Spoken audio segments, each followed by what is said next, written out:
the Mighty Marvel Mix with me, Paul Sherman. And for this episode, do you know what? Recently, I've been playing the Marvel Contest of Champions game, and they've just introduced the Immortal Hulk, who's been in comics last couple of years, written by Al Ewing, introducing a brand new sort of element to the Hulk character.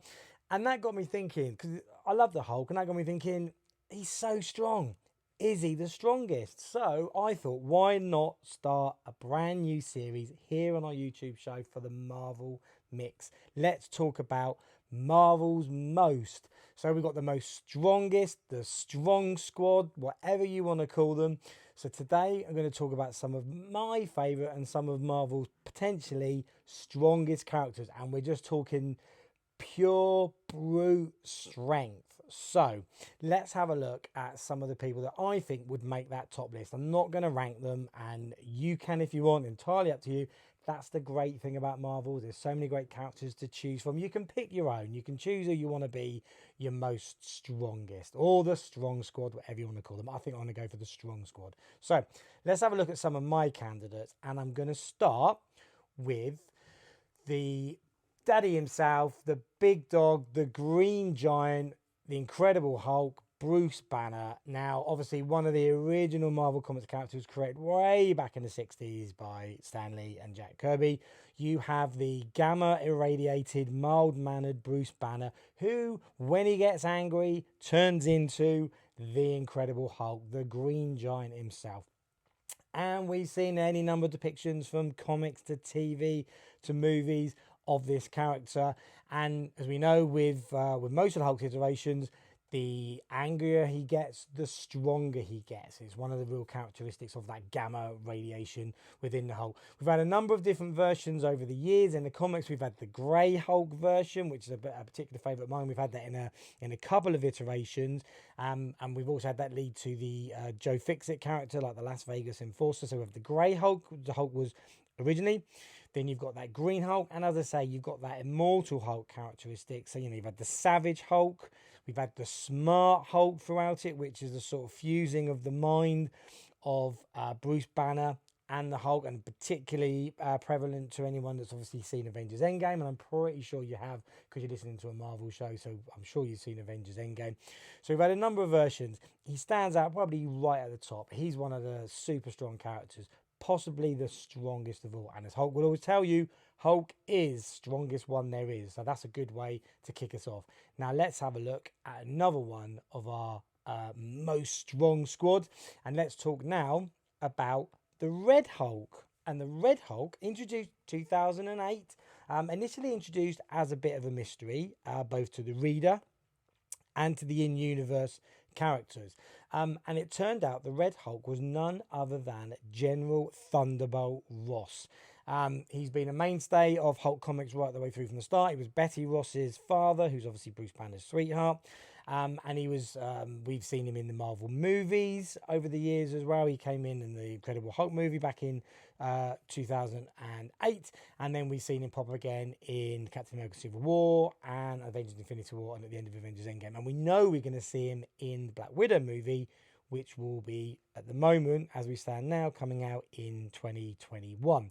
So, General Ross. Now, General Ross has been the arch enemy of the Hulk. He's been trying to hunt down the Hulk for years, for decades.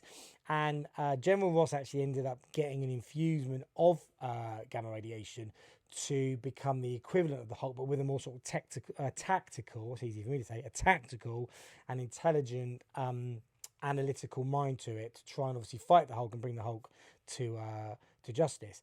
So General Ross was given that power. Now the difference with the Red Hulk is when he gets angry, the gamma infused in his body actually creates like heat and fire. So it's an interesting dynamic to the Hulk character. Is he as strong as the Green Hulk? Probably not, but it's a really interesting dynamic on that character. So I would certainly put him in my strong squad. He makes my team. That's why I put him next. Okay, let's stay with Hulks. Let's talk about another type of Hulk. And let's talk about Jennifer Walters, the She-Hulk, cousin of Bruce Banner. She received a infusion of Bruce Banner's gamma irradiated blood. after a failed mob hit on her, and this gave her the Hulk-like powers. Originally in the comics, she had more of the ability to be able to control the She-Hulk, and there's a lot more sort of sass to the She-Hulk, which is sort of, again, a fusing of Jennifer's own personality and those sort of Hulk characteristics. She's always had a lot more control over the Hulk elements, and that's played out in a number of different comics over the time. What we're seeing lately in the comics is more of that savage Hulk, more of that sort of disassociation of the mind, and a far more sort of savage She-Hulk version than we've seen over maybe previous years. We know we've got a Disney Plus limited series from Marvel Studios coming in the next, next year, maybe, hopefully, we think. And it'd be very interesting to see what type of She-Hulk we get from that. So they are the Hulks that film my Strong Squad. And now next on the list, why not go for a good old Marvel villain? And I'm going to talk about Cain Marko, the Juggernaut himself. So, had his powers bestowed upon him by the deity Sitarak, which gives him literal Juggernaut, super strength, super stamina, invincible, almost impossible to bring down. His helmet, sort of strong sort of metal helmet, makes him protected from sort of mental attacks as well, so it makes him hard to stop that way. Mainly been a protagonist of the X-Men, or antagonist of the X-Men over the years, but he's cropped up fighting Spider-Man, obviously fighting the Hulk, fighting the Thing and the Fantastic Four. So that is again a total definition of pure strength, pure power. Makes him very, very difficult to bring down, hence the title, the Juggernaut. Is he as strong as the Hulk? I don't know. There's real sort of brute force, brute power in him there. So I'm going to say he possibly isn't, but there's no doubt if I was putting a strong squad together, which I am because I invented it and that's what I'm calling it. So if I was putting a strong squad together, he would make my squad. I don't think there's any question about that. You'd have to obviously try and control that real sort of villain side of him. He's a bit of a bad boy as Cain Marko. But in terms of pure strength, I would definitely throw in the Juggernaut to that team as well. I'd also be throwing in the ever-loving Thing, Ben Grimm from the Fantastic Four, given his powers bombarded by cosmic rays in an experimental space shuttle mission that created powers for all the Fantastic Four, giving him that sort of orange brick-like sort of stone rock look to his husk, hence the name The Thing. Some great sort of strength, superhuman endurance and stamina. And over the years, has had some classic battles, even gone up against the Thing. Not gone up against the Thing. He is the Thing. He's gone up against the Hulk in a number of the Hulk situations, be it green, grey. And he really is sort of one of the top tier of strength villains as well. So in terms of strength, the Thing definitely making my squad as well. Next on my list, I'm throwing into my squad Colossus.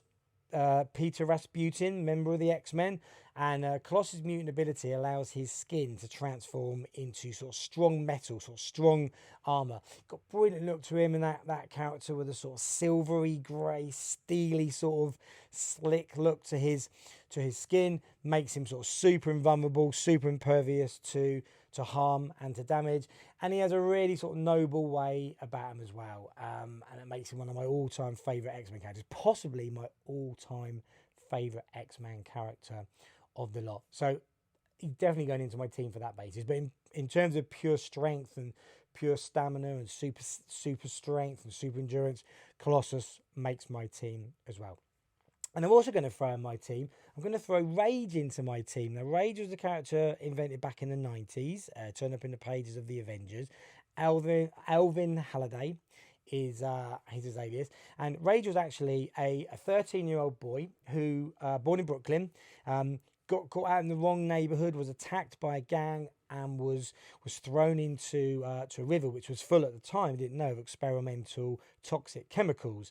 Was nursed back to health by his grandma, and this basically accelerated his growth in his body into adulthood, although he retained the mindset of a 13-year-old boy. So he wanted to do good. He kind of went about it the wrong way at the start. He demanded that he be part of the Avengers, And in one of his first battles, he went up against Doctor Doom, and it took the Avengers some time to actually realise that within this sort of grown adult body with, again, superhuman strength, superhuman endurance, that you actually had the mind. This was a 13-year-old boy whose body had just grown and accelerated into the super strength position. That made him a risk for Captain America to keep on the team. But I love the character of Rage. I love what Rage has evolved to over the years. He looks after his neighborhood. He very much, at the time when he first put into the comics, he was challenging Captain America that he didn't feel that there wasn't enough black superheroes in the Avengers, and the team weren't representative, particularly out of New York, the base that they were operating. And there's been a real sort of social conscience to the character of Rage, and he's very much looked after protecting his neighbourhood. And in the last few years, particularly in the Sam Wilson Captain America storylines back in sort of 2014, 2015, Rage has played a key part in highlighting the injustices and the inequalities that there have been. One not only in black heroes, but in terms of the perception of those black heroes in their neighbourhoods and how they're perceived and represented, particularly with authority, particularly with the police. And that story's been very prevalent over certainly some very difficult political years that we've gone through recently. And Rage sort of sticks out to me. One, he's a very good character, but what he fights for and what he represents is a really sort of strong background to that character. And I just think he's quite cool. And basically the dude turned up, put on like a WWF Nacho Libre wrestling mask, got himself geared up, and went out there and did the best and did everything he could to represent his neighbourhood. And I really enjoyed him as a character. So he makes my strong squad as well. I got a couple people I think. I mean, I haven't really set how many people I'm going to put in my team. Let's see. We've got Hulk, we've got Red Hulk, we've got She-Hulk, we've got Colossus, we've got The Thing. I'm going to chuck a few more of Juggernaut as well for the wild card. But I'm going to throw in Sasquatch as well. Walter Langowski, member of Alpha Flight. Again, very sort of monster driven and has been appearing in the Immortal Hulk run recently as well in Marvel Comics you can pick up.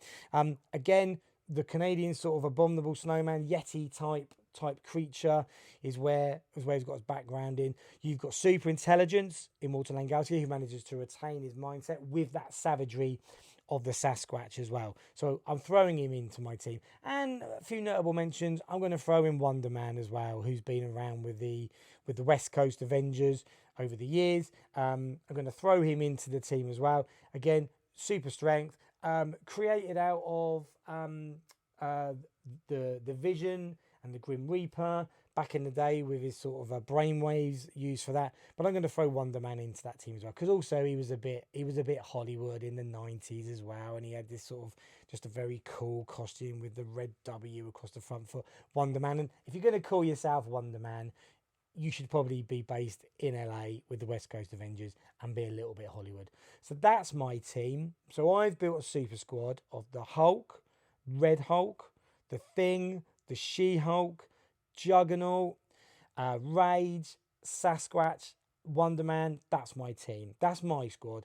I'm sure you've got your own. Let us know who they are. Drop it in the comments. Tell us who your strong squad is. Who's your favourites? Who do you think's the strongest? Who'd win in a fight against this person and this person? Would love to know. While you're dropping that in the comments, give us a like as well. And then a bit further along, give us a subscribe as well. And hopefully you've enjoyed this little look at who is Marvel's most strongest, who makes the strong squad. They're mine. Let us know yours. Thanks very much for listening to this episode. And we'll see you again for another Marvel's Most very soon.